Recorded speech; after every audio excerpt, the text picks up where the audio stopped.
అన్న కథ చెప్పవా? మీరు వింటున్నారు kids stories in Telugu by Sitaraman రయ్య. సాహసనారి చిన్నారి. ఈ కథను రాసిన వారు డాక్టర్ ఎం హరికిషన్ గారు. మరి కథ ఏంటో విందామా? రెక్కల గుర్రం ఆకాశంలో హాయిగా ఎగురుతూ, యువరాణి, ఇదే నాకు ఆఖరి రోజు అనుకున్నా, కానీ నీవు తప్పించుకోవడమే గాక నన్ను కూడా మంత్రగాని బారి నుండి తప్పించి ప్రాణభిక్ష పెట్టావు. ఏమిచ్చినా ఎంత పొగిడినా నీ రుణం తీరదు అంది. దానికి లాస్య నవ్వి, అంత మాట అనకు మిత్రమా, ఒకరికొకరు ఆపదల్లో సహాయం చేసుకోకుంటే ఈ జీవితం ఎందుకు? ఆ లోయ నుంచి నీ వల్లనే కదా నేను బయటపడింది, అది నేనెలా మర్చిపోగలను అంది కృతజ్ఞతగా. రెక్కల గుర్రం చిరునవ్వు నవ్వి, యువరాణి, నేను వెళ్లే ముందు నీకేదైనా సహాయం కావాలంటే చెప్పు, చేసి వెళ్తా అంది. మా కందనవోలు రాజ్యానికి ఇక్కడ నుంచి ఎలా వెళ్ళాలో నాకు అర్థం కావడం లేదు, దయచేసి మా రాజ్యానికి నన్ను చేర్చగలవా అంది. అదెంత పని, ఉండు, నీ రాజ్యం ఎక్కడుందో అక్కడ ఏమి జరుగుతుందో నా దివ్య దృష్టితోటి చూసి నీకు చెబుతాను అంటూ కళ్ళు మూసుకుంది. దివ్య దృష్టి అంటే ఏంటంటే ఇవన్నీ కూడా దేవుళ్ళ యొక్క గుర్రం కదా, కాబట్టి దానికి తెలిసిపోతుంది అన్నట్టు ఏం జరుగుతుంది, ఎక్కడ ఏం జరుగుతుంది అనేది. కానీ అక్కడ జరుగుతున్న చూసి రెక్కల గుర్రం కళ్ళు ఆశ్చర్యంతో పెద్దగయ్యాయి. తాను ఒక్క క్షణం ఆలస్యం చేసినా కందనవోలు రాజ్యానికి పెద్ద అనర్థం జరిగిపోతుందని గ్రహించింది. వెంటనే, యువరాణి, గట్టిగా పట్టుకో, మనకు సమయం లేదు అంటూ అత్యంత వేగంగా గాలిని చీల్చుకుంటూ సర్రున దూసుకుపోసాగింది. కందనవోలు రాజ్యమంతా కోలాహలంగా ఉంది. రాజ్యంలోని వీధులన్నీ రంగురంగుల తోరణాలతో, ముచ్చటైన రంగవల్లులతో సుందరంగా అలంకరించబడ్డాయి. రాజ్యమంతా పండుగ వాతావరణం నెలకొంది. యువరాణి లాస్య దొంగల దాడిలో మరణించి లోయలో పడిపోయిందని రాజుతో పాటు ప్రజలందరినీ మహీపాలుడు తన మాయమాటలతో నమ్మించగలిగాడు. ఒక పక్క మహారాజు ఆరోగ్యం బాగాలేదు, మరో పక్క యువరాణి లాస్య లేదు. రాజులేని రాజ్యం కంచెలేని పొలం లాంటిది. దాంతో అంతవరకు భయంతో అణిగిమణిగి ఉన్న సామంతరాజులందరూ రాజ్యం మీదకు దండయాత్రలు చేయడానికి, స్వతంత్రత పొందడానికి ప్రయత్నాలు చేస్తున్నారు. సింహాసనం ఖాళీగా ఉందని తెలిస్తే ప్రతి ఒక్కరికి ఆశ పుడుతుంది, అది అనేక అనర్థాలకు దారితీస్తుంది.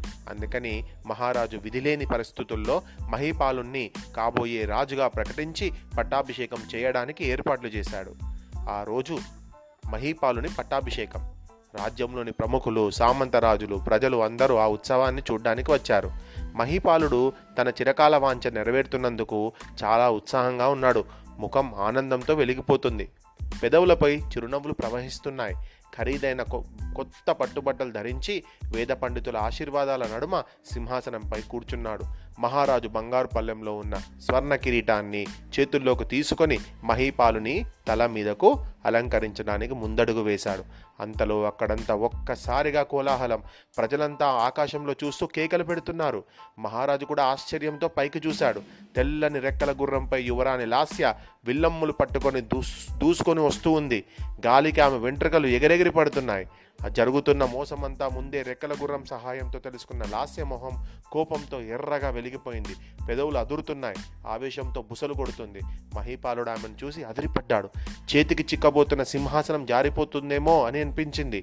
కానీ ఇటువంటి ఆపద ముందే గ్రహించి కొంతమంది విధేయులైన వీరులను సిద్ధం చేసి ఉంచాడు.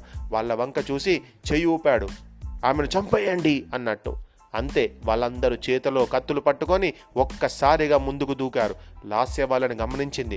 అంతకుముందు అడవిలో దొంగలుగా దాడి చేసింది వాళ్ళే. ఆమె కళ్ళు ఆగ్రహంతో ఎర్రబడ్డాయి. ఒక్క క్షణం కూడా ఆలస్యం చేయకుండా, ఇంకా భూమి మీద దిగకముందే గాలిలో నుంచే 2 చేతులు బాణాలు అందుకుంటూ ఒకదాని మీద ఒకటి ఊహించినంత వేగంగా సరాసరా ప్రయోగించింది. అంతే, ఆ బాణపు వర్షానికి తట్టుకోలేక నిమిషాల మీద ఎక్కడి వాళ్ళక్కడ హాహాకారాలు చేస్తూ కుప్పకూలిపోయారు. 2 చేతుల్లో 2 కత్తులు అందుకొని అపర కాలికాల ఎగిరి కిందికి దుగ్గింది. అడ్డొచ్చిన మహీపాలుని అనుచరులను దెబ్బకు ఒకరి చొప్పున తెగ నరుకుతూ ముందుకు దూసుకుపోయింది. మహీపాలుడు ఆవేశంతో సర్రున కత్తి దూసి లాస్య మీదకు దాడి చేయబోయాడు. ఆవేశంతో ఊగిపోతూ లాస్య కొట్టిన దెబ్బలకు మహీపాలుని చేతిలోని కత్తి 2 ముక్కలైంది. విసురుగా గుండెల మీద ఒక్క తన్ను దన్నింది. అంతే, ఎగిరి సభ మధ్యలో పడిపోయాడు మహీపాలుడు.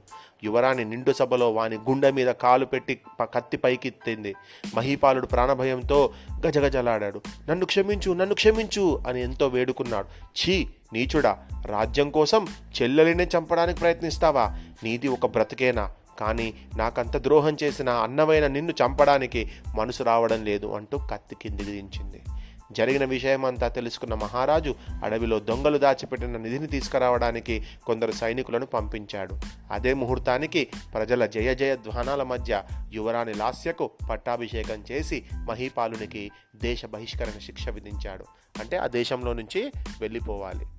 ప్రజలందరూ సంతోషంగా మహారాణి లాస్యకు జై వీరనారిమణికి జై అంటూ మిన్నుముట్టేలా జయ జయధ్వానాలు చేశారు. ఇక ఈ కథ సమాప్తం.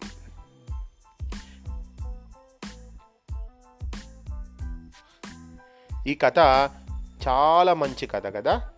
ఇది ఎవరు రాసిందంటే కర్నూలులో ఉండే డాక్టర్ ఎం హరికిషన్ అంకుల్ రాసిండు అన్నమాట. ఈ కథను 6 పార్ట్స్గా యాక్చువల్గా రాసిండు. అయితే వాళ్ళ పాప పేరు లాస్య అట. ఆమె 8th క్లాస్ చదువుతుంది. అయితే వాళ్ళ నాన్నను అంటే హరికిషన్ గారిని ఒక మంచి జానపద కథ రాయి నాన్న అంటే ఇలా ఈ రాజు రాజ్యాలు ఇట్లా రెక్కల గుర్రం ఇవన్నీ జానపద కథల్లో ఉంటాయి. అవన్నీ రాసిండు.